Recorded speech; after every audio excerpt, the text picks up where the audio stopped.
Leos, welcome to my channel. Let's take a look at what the next 72 hours has in store for you. Any information you need to book a reading with me, I will have below. And if you want to see future readings, you feel like I resonate with you, make sure you subscribe and hit the notification bell so you get notified. All right, what's coming through for my Leos for the next 72 hours? What are some themes they're having to encounter? So we have the Skull of Flowers. It says creating through the ashes. So this talks about us being knocked to a low point, and we reach that low point to where we start to emerge anew, or we emerge with a whole new perspective, whole new level of wisdom, and a whole new game plan.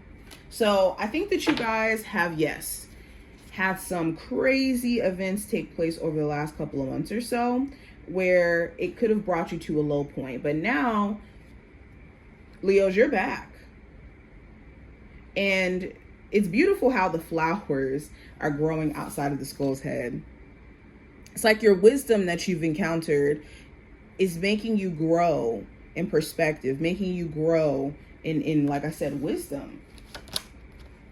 The next card we have is the Scrying, which is intuition. So during this time frame, you could have a strong intuitive nudge about something, about a person, about an opportunity, either in a good way or a bad way. Like you could have a nudge where it's like, no, I know this person is going to be perfect to work with because they just give me a good feeling. Or I know that this person is someone I should give a chance because they're giving me vibes that I can't explain, but I feel positive about it. Your intuition is going to be giving you insight. Make sure you're listening. Now, next card we have is Ghost, which represents regret. So there could be certain regrets that you're now having to be in acceptance of. Like everybody lives with a level of regret, but it's your ability to literally live with it. Some people, they let regrets eat them up and destroy their current life. And then other people let regret be something that they understand just comes with life. Like there's always going to be a moment you wish something went different, or you wish that you had this conversation, or you wish you didn't do this. But are you going to now punish yourself in the future for that? That's where we have to be careful. Now, last card we have the Dawn, the light after darkness. So this is another card reaffirming that you guys are stepping into more of a better uplifted time period after going through your lowest point. Like it doesn't get any lower. Oh, my cards are falling everywhere. Okay, so going into what needs your focus. What needs my Leo's focus over the next 72 hours? We have transforming empathic absorptions. So you could be taking on other people's emotions, energy, thoughts, and this could be on accident.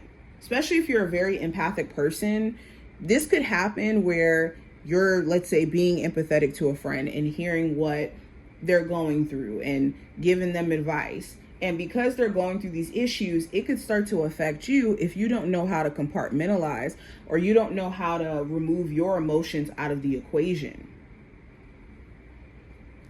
Now, the next card that I have, we have questioning the darkest thoughts. So what needs your focus is, questioning your perspective when it gets really, really negative. That's where we need to start questioning ourselves, not when we're, being positive, which is something we tend to do, but when we start to get real negative in a way where it doesn't even make sense. We're just, projecting things into the future where it's unrealistic even. Now, let's go deeper. What are some things that my Leos need to be aware of coming into this time frame that they're not already? So we have the Dice, which represents taking a chance, and we have the Sunflower, which represents taking action.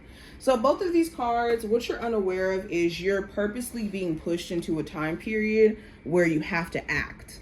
You can't play it safe anymore. And you can't move from a place of what you don't want to, eventually regret in the future, or what you don't want to waste your time on. This is a time where you need to move.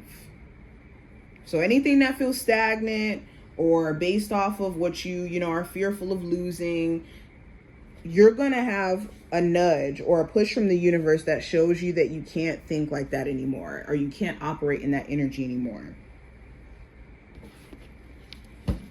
What is the general energy around my Leos for the next 72 hours? What is the general energy for you guys? I have the Two of Wands. So the Two of Wands talks about being in that in-between zone of, should I go towards this job or should I go towards that one? Should I date this person or stay single? Should I date them or should I date this other person? It's being at the crossroads of two decisions and having to be comfortable with whatever you decide to choose. Okay? You could, if it's not you, have someone else around you who is in this Two of Wands energy where they're obviously kind of teeter-tottering the fence on things, and they could be making you feel like you have to now make a choice because they're unsure. Now, when it comes to career and finance specifically, I do have the Strength card. So the Strength card talks about being on your A game. You could be someone who really is like working hard during this time frame and determined, especially when it comes to either getting a new job or succeeding at your current job or finishing school. You could be trying your best to hold back or refrain from cussing certain individuals out or going off. This card to me gives like restraint. Let me restrain myself. Now, going into love, I have the Fool card, which could represent Aries energy or could just talk about a fresh start. So for some of my Leos, you could be starting fresh where you're single right now, and there could be someone new who you're getting to know, and things could really be hitting off between you two. The Fool card could also talk about a new approach within an existing relationship where it's like, let's try differently. Let's try to put the past behind us, let bygones be bygones, and move forward.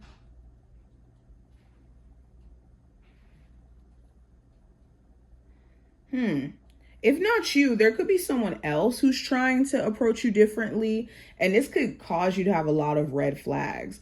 Like they could randomly be trying to be a lot more nicer or communicative or emotionally available. And it's this question of like, is this fake? Is this real? Especially if it, like I said, is just so out of the blue. Now, going into what I see for the challenge you may run into during this time frame, I have the Nine of Wands. So this could be about feeling stressed out. You could have either way too much stuff that you're trying to manage or take care of, and the ability to stay away from being overwhelmed or stressed out could be very difficult. The Nine of Wands could also talk about like defensiveness and someone else's defensiveness where it makes it hard for you to get closer to them, or your own personal defensiveness where you don't want to be that way, but you feel like you literally have to be. Also, being resilient. You could be at a place to where you just don't want to be more resilient. You're kind of tired of having to take on all these battles, and it just could be at times like, for what reason? This question of like, for what reason? Now, the advice for you during this time frame with the Seven of Swords is about being tactful. This is about avoiding things that could potentially throw you off, staying away from people who you know are shady or have not good intentions for you, or not what they say their intentions are. So you have an awareness, like I said with the intuition card, you're very aware of what's shady, what's off. Listening to your intuition is going to be your best bet. Another thing that could be challenging is someone who could be very avoidant. They may not be actually having the real conversation that needs to be had, and this could be pissing you off. Now, last card for the outcome. With the Page of Swords, this does talk about questions, insight, overthinking, also curiosity. So by the end of this time frame, some of you could be either like interested in learning a new skill or potentially like finishing up school, maybe even questioning if you're already in school, if what you're doing is actually going to pay off or make sense in the end. You could also have curiosity of trying something, or maybe even having a conversation with someone who you haven't spoken to in a while, or just had very small talk with, or there's a love interest or not. You also could notice someone is like checking out your social media who you used to be really cool with or who you used to talk to, but they're not really saying anything. So it's this question of like, okay, why is this person checking my social media if they're not even going to say anything? But this is what I see. I hope I did give you some insight in regards to just stuff that's coming up during this time frame for you. If you took something from this video, definitely thumbs it up and subscribe, and I will see you in the next one.